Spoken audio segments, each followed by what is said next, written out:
जारी हो चुकी है। यूपी के 9 उम्मीदवारों के नाम का ऐलान हो चुका है। ये बड़ी और अहम जानकारी इस वक्त की। सहारनपुर से इमरान मसूद, अमरोहा से दानिश अली, फतेहपुर से रामनाथ सिकरवार, कानपुर से आलोक मिश्रा, झांसी से प्रदीप जैन आदित्य, बाराबंकी से तनुज पुनिया, देवरिया से अखिलेश प्रताप सिंह, बांसगांव से सदन प्रसाद, नैनीताल से प्रकाश जोशी, हरिद्वार से वीरेंद्र रावत का नाम सामने आया है। ये कांग्रेस की लिस्ट है। कांग्रेस लिस्ट जारी कर चुकी है। राजीव हमारे सहयोगी तमाम जानकारी के साथ फोन लाइन पर जुड़ के। राजीव, ये कांग्रेस की लिस्ट सामने आई है और हर एक सीट की अगर बात करें, जातिगत समीकरण को पूरी साधने की कोशिश की गई है। आने वाले चुनावों के लिहाज से ये कांग्रेस के लिए अहम चुनाव। देखिए, यकीनन आगामी लोकसभा 2024 के चुनाव को लेकर आज कांग्रेस ने अपनी चौथी सूची जारी की है उम्मीदवारों की, जिनमें से 46 उम्मीदवारों के नाम की घोषणा की है। इसमें से उत्तर प्रदेश की 9 लोकसभा सीटों पर उम्मीदवारों के नाम का ऐलान किया गया है। न्यूज 18 ने पहले ही इन उम्मीदवारों के नाम का घोषणा की थी, बताया था दर्शकों को। आज उसी के तहत सहारनपुर से इमरान मसूद को कांग्रेस ने अपना उम्मीदवार बनाया है, अमरोहा से दानिश अली को चुनाव लड़ाई, फतेहपुर सीकरी से रामनाथ सिकरवार, कानपुर से आलोक मिश्रा, झांसी से प्रदीप जैन आदित्य और बाराबंकी से कांग्रेस के वरिष्ठ नेता पीएल पुनिया के बेटे तनुज पुनिया और देवरिया से कांग्रेस के प्रवक्ता अखिलेश प्रताप सिंह और बांसगांव से सदन प्रसाद समेत वाराणसी से जो कांग्रेस प्रदेश अध्यक्ष हैं अजय राय, उनको प्रधानमंत्री नरेंद्र मोदी के खिलाफ कांग्रेस ने मैदान में उतारा है। ये वो तमाम कांग्रेस के दिग्गज नेता है जिनको कांग्रेस को खासा भरोसा है कि वो लोकसभा चुनाव में कहीं न कहीं उत्तर प्रदेश में कांग्रेस को मजबूत करते हुए नजर आएंगे। लेकिन जो उत्तर प्रदेश के सियासी समीकरण है, जो जातीय समीकरण है, उसको ख्याल में रख के कांग्रेस ने मजबूत उम्मीदवारों को उतारा है। लेकिन अब देखने वाली बात ये होगी कि 2024 के चुनाव में ये उम्मीदवार कितना कांग्रेस की उम्मीदवारों उम्मीद पर खरा उतरते हैं। क्योंकि अगर संगठन की बात करें तो कहीं न कहीं कांग्रेस के लिए बीजेपी का संगठन उत्तर प्रदेश में एक बड़ी चुनौती है।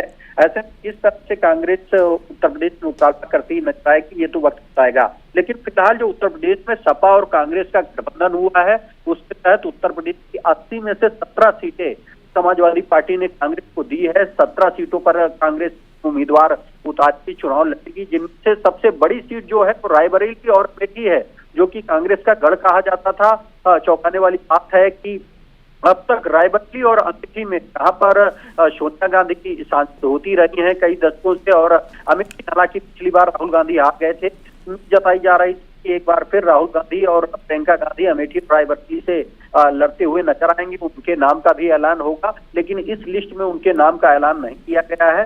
तो ऐसे में अब देखना ये होगा कि जो अगली लिस्ट आएगी, जिनमें 8 अन्य उम्मीदवारों के नाम का ऐलान किया जाना है, क्या एक बार फिर से राहुल गांधी अमेठी से और प्रियंका, क्योंकि सोनिया गांधी ने ये सीट खाली है और राज्यसभा वो नहीं है, तो ऐसे में गांधी परिवार के सदस्य रायबरेली और अमेठी पे चुनाव लड़ते हैं या फिर वो अपने दल को छोड़कर कहीं से अन्य चुनाव लड़ते हुए नजर आते हैं। तो ये काफी दिलचस्प रहेगा। कांग्रेस के कार्यकर्ताओं और नेताओं की भी ये मांग है कि सोनिया गांधी ने सीट छोड़ी है, उस पर प्रियंका गांधी और अमेठी से राहुल गांधी चुनाव लड़े। इसको लेकर सहयोगी दल समाजवादी पार्टी ने भी कांग्रेस से अपील की थी कि जल्द से जल्द अपने उम्मीदवार का नाम का ऐलान करे और जो अमेठी और रायबरेली है वहां पर गांधी परिवार के ही सदस्य रहे। तो अब बिल्कुल, और बड़ी बात ये भी है कि वाराणसी सीट की अगर हम बात करें, यहाँ पर यूपी कांग्रेस के चीफ अजय राय चुनाव लड़ेंगे, उनको उम्मीदवार बनाया गया है।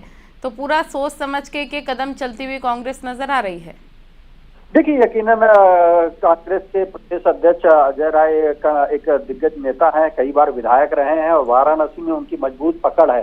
पिछली बार भी वो चुनाव लड़ चुके हैं। तो ऐसे में अब देखना ये होगा कि प्रधानमंत्री नरेंद्र मोदी टक्कर पाना कितना उनके लिए आसान होगा, क्योंकि प्रधानमंत्री नरेंद्र मोदी के जीत का जो क्रम है, जो वोटों की संख्या है, वो लगातार बढ़ती गई है। ऐसे में ये किसी बड़ी चुनौती से कम नहीं होगा कि वाराणसी में कांग्रेस के लिए मजबूत स्थिति खड़े हो पाना। लेकिन कांग्रेस ने भी प्रधानमंत्री नरेंद्र मोदी को टक्कर देने के लिए उत्तर प्रदेश ने कमांडर को उनके खिलाफ उतारा है। अब देखना ये होगा कि 2024 के रिजल्ट में कांग्रेस की क्या स्थिति उत्तर प्रदेश में रहती है। लेकिन सबसे पहले जो स्थिति नजर आ रही है इंडी गठबंधन की और अंतर कलह की, उससे कैसे पार पाएंगे? ये भी एक बड़ा चैलेंज है इंडी गठबंधन के लिए, कांग्रेस के लिए।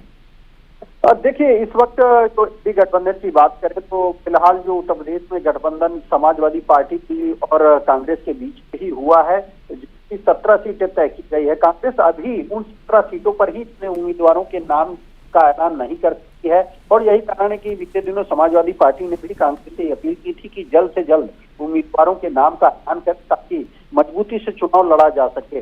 जो अन्य सीटें हैं उन पर समाजवादी पार्टी और अन्य छोटे दल, बीते दिनों आपने देखा कि आजाद समाज पार्टी जिसके अध्यक्ष चंद्रशेखर हैं वो समाजवादी थी कि समाजवादी पार्टी नगीना सीट पर सपोर्ट करेगी, टिकट देगी, लेकिन समाजवादी पार्टी की बात नहीं बनी और समाजवादी पार्टी ने नगीना जिस पर चंद्रशेखर आजाद ने नामांकन किया है उस पर अपने मनोज कुमार को उतार दिया है।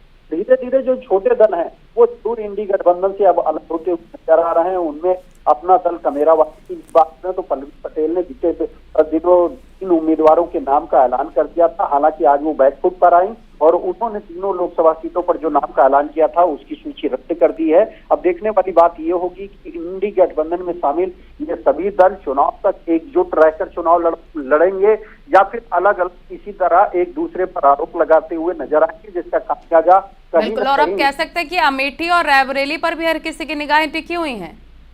देखिए, यकीनन अमेठी और रायबरेली कांग्रेस का कई दशकों से लड़ रहा है। हालांकि बीते चुनाव में स्मृति ईरानी ने राहुल गांधी को हराया था, तो ऐसे में इसके बावजूद जो चलिए विस्तार से जानकारी देने के लिए राजीव आपका शुक्रिया।